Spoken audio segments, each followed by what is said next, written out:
우리가 웹서버를 만들었고요. 그 다음에 웹서버에서 응답을 줬고, 그다음 웹브라우저에서 그 응답을 표시하는 것까지 같이 한번 봤습니다.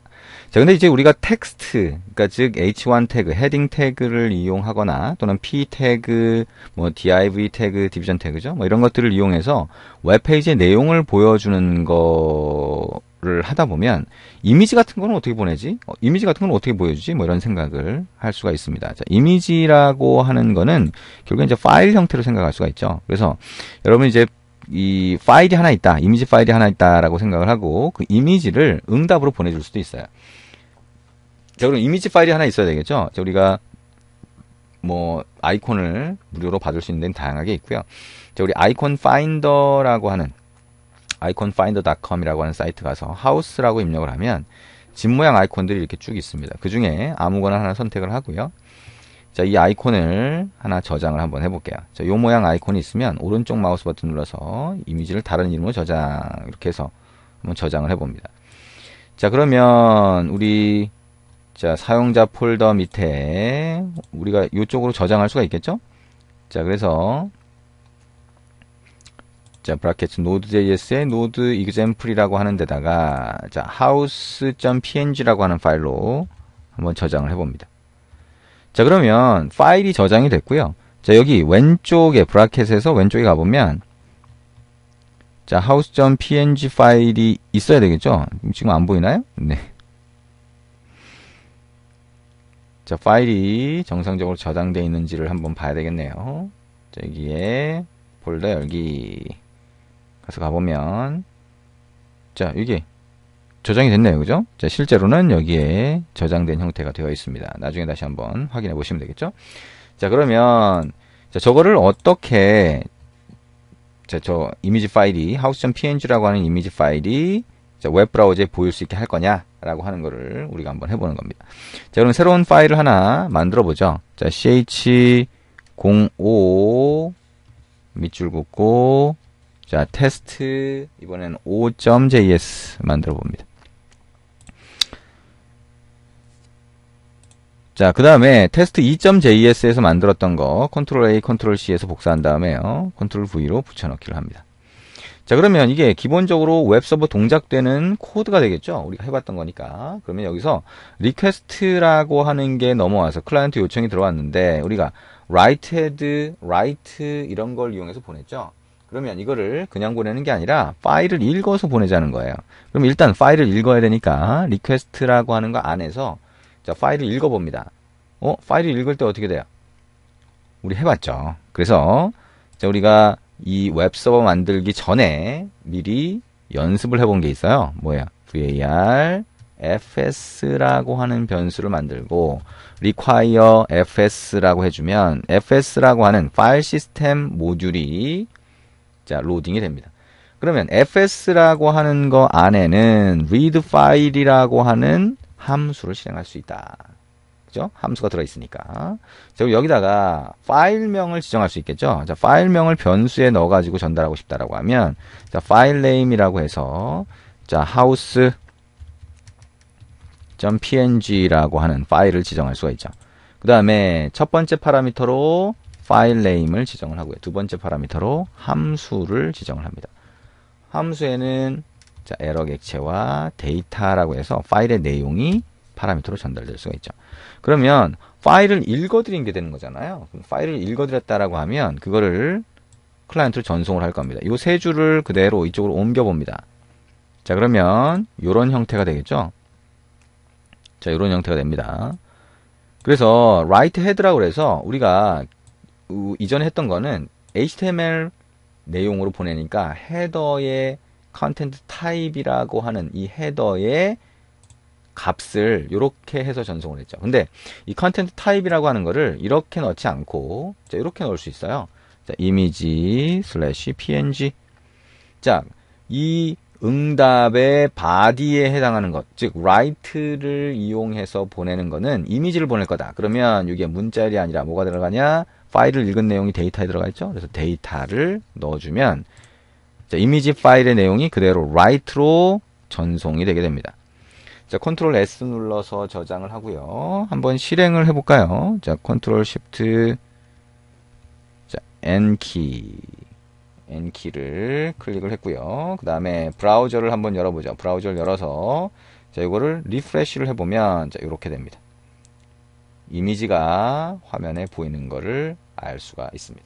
자, 이미지가 그대로 리턴됐기 때문이죠. 그리고 이미지의 자, 컨텐트 타입, 자, 응답의 컨텐트 타입이라고 하는 게 자, 이미지의 파일 타입이 png니까 이미지 슬래시 png를 해준 거예요. 자, 이거를 보통 이제 마임 타입이라고 하죠. 그래서 웹의 응답이라고 하는 거를 자, 이렇게 마임 타입으로 지정을 해서 보내주게 됩니다. 자, 이렇게 이미지 파일을 자, 응답으로 보내주면 웹브라우저에 그대로 보이더라는 거죠. 그래서 이걸 이제 이렇게 다이어그램을 한번 보면 3000번 포트로 실행된 웹서버가 있고요. 자, 요청이 들어오면 리퀘스트 이벤트가 발생하고 그걸 위해서 등록한 콜백 함수가 있으면 그 요청을 받겠죠. 그러면 여기서 이미지 파일 house.png를 읽은 다음에 그 내용을 응답으로 그대로 보내준 겁니다. 그랬더니 이미지 파일이 딱 보이게 된 거죠.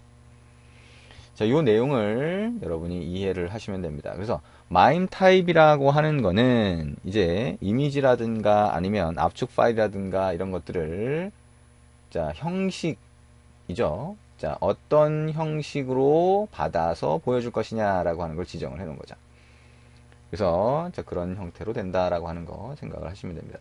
자, 그리고 책에서 그 다음에 보시면 우리 요청이 들어왔을 때 스트림으로 읽어서 보내는 내용 나와 있죠. 그래서 스트림이라고 하는 거 우리 해봤잖아요. FS에서 create read stream이라고 하면 스트림이라고 하는 게 일종의 자, 읽어드릴 통로 또는 쓸 통로, 데이터를 쓸 통로 자, 이런 것들을 얘기한다 그랬죠. 그래서 자, read stream으로 읽어서 전송을 하는 자, 그런 방법들이 나와 있어요.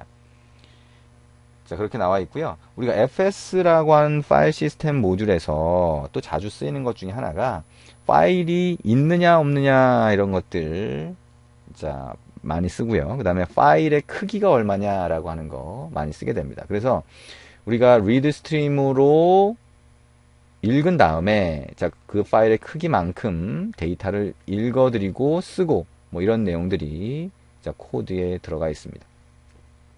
자, 그 내용은 여러분 직접 한번 해보시면 될 것 같습니다. 자, 그리고 이제 그 다음에 나오는 내용이 자, 우리가 웹서버라고 하는 게 요청만 받는 기능만, 요청을 받는 기능만 있는 건 아니에요. 자, 여기에 우리가 이제 스트림으로 읽어드리는 기능이 있고요. 자, 이게 다른 웹서버에 있는 내용을 가져와서 다시 클라이언트에 보내주는 자, 그런 형태로 동작하는 경우도 있어요. 예를 들면 이제 공공 API 같은 경우 예를 들 수가 있겠죠. 그래서 정부에서 제공하는 어떤 데이터를 특정한 서버가 제공을 한다라고 하면 여러분이 만든 웹서버에서 그 공공 API 서버를 접속해서 데이터를 가져온 다음에 클라이언트로 보내주거나 가공해서 보내주거나 뭐 이런 상황들이 벌어지겠죠. 그래서 그런 경우에 어떻게 쓸 수 있느냐. 자, 여기 보시는 것처럼 HTTP 모듈이라고 하는 거 안에 get이라고 하는 게 들어가 있어요. 그래서 get 방식으로 여러분이 요청을 해서 자, 다른 서버로 요청을 해서 응답을 받을 수 있도록 자, 그렇게 구성을 하실 수가 있습니다. 자, 지금 코드를 보면 자, 이런 형태로 구성이 되고요. 자, 외부에 있는 웹 서버 쪽으로 요청을 해서 자, 그 응답을 받은 다음에 자, 다시 클라이언트로 전송해주는 코드를 보실 수가 있죠.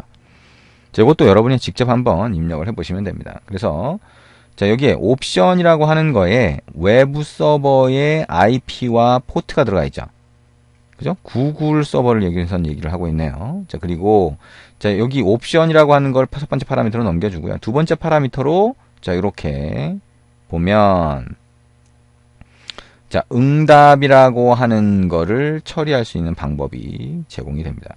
자, 그리고 HTTP에 이런 형태의 기능이 있긴 하지만 이게 만족할 만큼 그렇게 다양한 기능을 제공하지 못한다. 또는 코드의 형태가 조금 더 복잡하다라고 해서 엑시오스라든가 자, 이런 외부 모듈을 사용하는 경우도 많이 있습니다. 그래서 자, 그런 외부 모듈을 쓰거나 어떻게 하거나 외부에 있는 이 웹서버 쪽으로 요청을 해서 응답을 받은 다음에 클라이언트 쪽으로 보내줄 수 있다 라고 하는 거 생각을 하시면 되고요. 자, HTTP의 get이라고 하는 함수를 실행을 했을 때 이제 이벤트가 마찬가지로 발생을 해요. 그래서 데이터를 이 외부 웹서버에서 데이터를 받았을 때 자, 데이터라고 하는 이벤트가 발생하고요. 데이터가 다 받아졌을 때 end라고 하는 이벤트가 발생하게 됩니다. 그래서 그런 내용들이 이제 코드로 만들어져 있어요. 자, 지금 이 부분은 뭐 간단하게 넘어갑니다. 그 가장 간단하게 넘어가는 이유는요. 여러분이 직접 입력해 보시면 어떻게 동작하는지 알 수 있고요.